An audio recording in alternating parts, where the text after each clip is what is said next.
What is up, guys? Today I'm showing how you can have Pokemon Go spoof menu. Basically, as you can see here, I have basically joystick, auto walking, radar, GPS hack, auto catch, everything that you can think of. I have it on this spoof menu, and I'll show you how you can get it on your iPhone or Android, depending on what you have. But what's the most important feature is obviously the anti-ban. As you can see here, it's down in the corner. It's always on.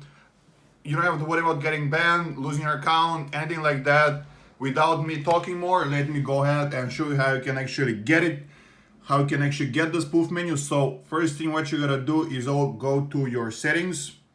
Then once you open up settings, you gotta go into general. This for iPhone users. For Android users, I'll tell you in a second. You gotta go to background app refresh, and make sure to put it on Wi-Fi and set your data so that you can actually download the app.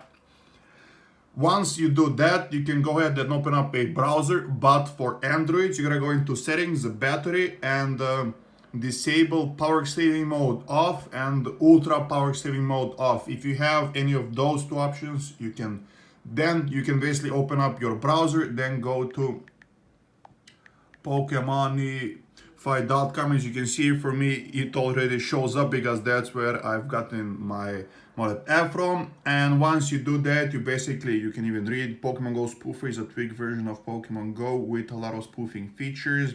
It's easy, select your device and install the app. That's pretty much it.